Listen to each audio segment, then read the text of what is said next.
দেশের একমাত্র প্রবাল দ্বীপ সেন্ট মার্টিনে একবার ব্যবহারযোগ্য প্লাস্টিকের ব্যবহার নিষিদ্ধ করার প্রক্রিয়া শিগগিরই শুরু হবে বলে জানিয়েছেন পরিবেশ, বন ও জলবায়ু বিষয়ক উপদেষ্টা সৈয়দা রিজওয়ানা হাসান।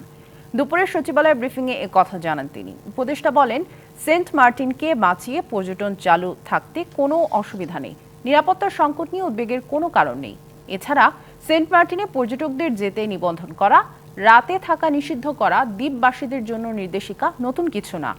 মন্ত্রণালয়ের ওয়েবসাইটে পরিবেশ দূষণকারী হিসেবে শাস্তি পাওয়া ঠিকাদারদের নাম প্রকাশ চলমান রয়েছে বলেও জানান তিনি।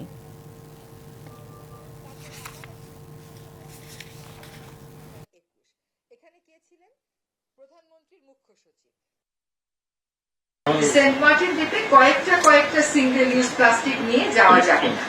পর্যটনবাহী যে জাহাজগুলো যাচ্ছে, জাহাজে বলেন বাসে বলেন, সেখান থেকে এই সিঙ্গেল ইউজ প্লাস্টিক গুলো সরিয়ে ফেলতে হবে। দেশে যখন একটা আইন আছে তখন হয় আপনাকে আইনটা মানতে হবে, নতুবা আপনাকে আইনটা বাতিল করতে হবে। আর এই আইনগুলো সকলের সাথে কথা বলেই ঠিক করা হয়েছে। আমি চাই সেন্ট মার্টিন দ্বীপটা বাঁচুক।